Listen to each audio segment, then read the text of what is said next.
Harnidh, you're very honest on social media about your life, your mistakes. You're unapologetic about your lack of perfection, as you put it. How have young girls responded to your honesty on social media? Does this help? Does this help them also open up to you?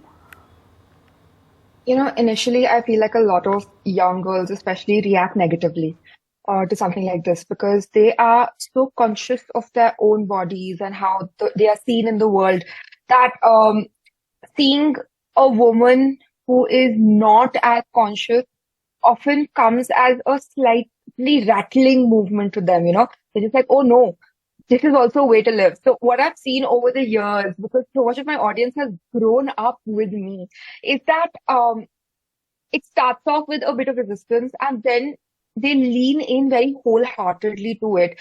And I have seen this happen. I've been online, like chronically online since I was maybe 13. And I have seen the shift in real time. I have seen young women wanting a more honest representation of their lives, of themselves, of the way they are portrayed by the media.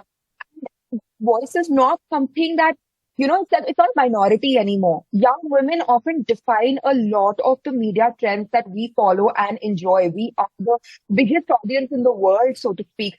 And to see that voice becoming louder and to see that voice demanding a more honest representation is honestly thrilling. And it really, the kids are all right.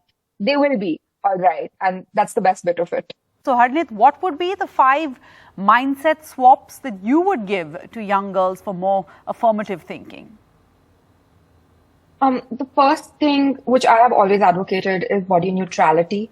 There's obviously a lot of content about body positivity out there, but what body neutrality essentially says is that your body is a vessel.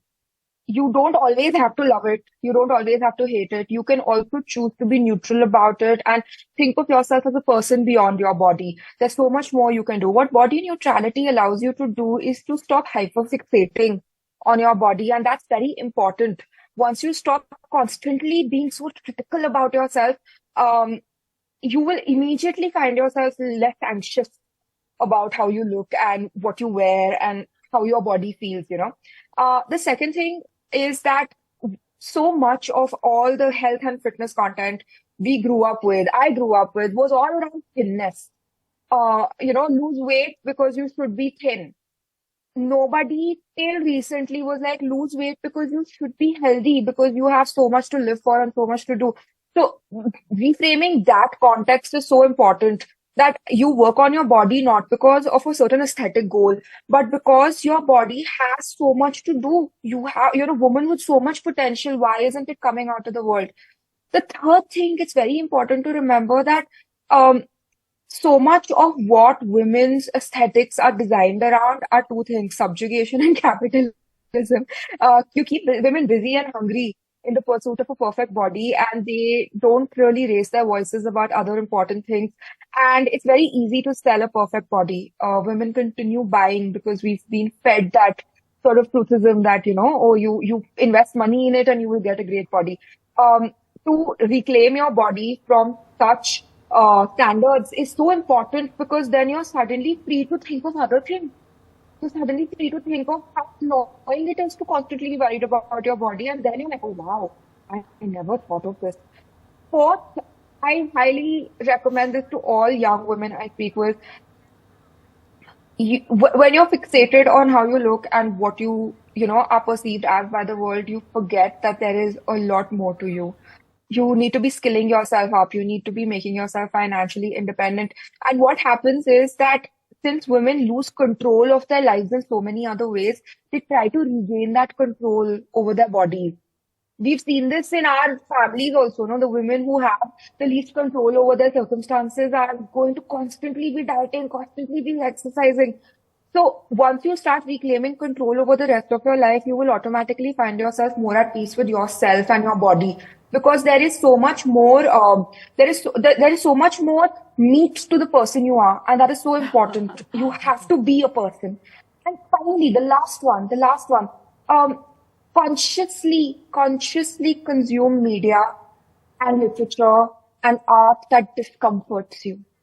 we fall into this lapse of relatability and comfort again and again. And that really impacts us because we are only reading and listening and looking at a certain standard of beauty.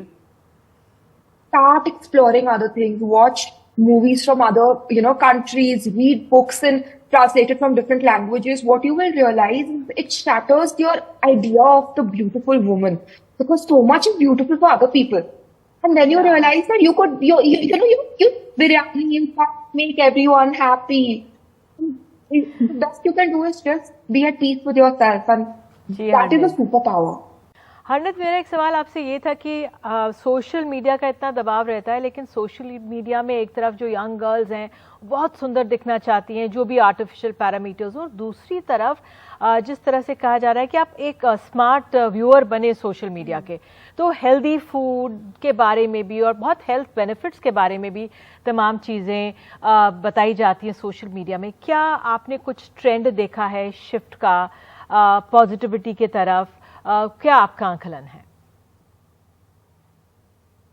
अभी तक social media पे जो conversations चलती हैं based on food and health बहुत skewed होती हैं. You have to remember, अगर 30 सेकंड की रील है, आप उसमें कितनी ही इंफॉर्मेशन डाल दोगे और उसमें से कितनी ही एक्यूरेट होगी. Every time you see something on social media, you really have to remember that a lot of that information is deeply decontextualized. A lot of it is good information. I'm not denying it. I feel like, but अगर एक reel बोलती है chia seeds खा लो, आप वो खा लोगे. एक रील बोलती है आमंड्स खा लो, वो खा लोगे. एक रील बोलती है मतलब ये खा लो, वो खा लो. कितना ही आप अपनी बॉडी के साथ खेलोगे. उससे अच्छा, if you're someone who's dealing with health issues related to weight, or you're wanting to work on your body, अगर या आपके बच्चे हैं जिनको you want to inculcate healthier habits, it is very important to try and get some rationalized professional help. I started working with a nutritionist, and that helped me a lot because it took all that jargon and it made it into reality for me in sustainable manners. Social media पे trends इसलिए चलते हैं because they're literally that. They're called trends. They are fleeting in nature. अगर आप अपनी health advice social media से लेना शुरू करोगे तो मतलब क्या, मतलब उधर नीचे तो डिस्क्लेमर दिया ही होता है ना, we are not responsible for what happens to you. Your body is very unique to yourself. You have to maintain balance, and you have to understand its nuances. The aim here is to start young and teach children how to listen to their bodies. Teach them to trust their bodies better. If you don't do that, and that happens at home, in school, in college, अगर आप वो नहीं करोगे तो जितनी भी advice मिलेगी वो मिलती जाएगी, उसका कोई फर्क नहीं पड़ेगा. Advice is redundant without context, and that is something to remember, especially in health. Thank you so much.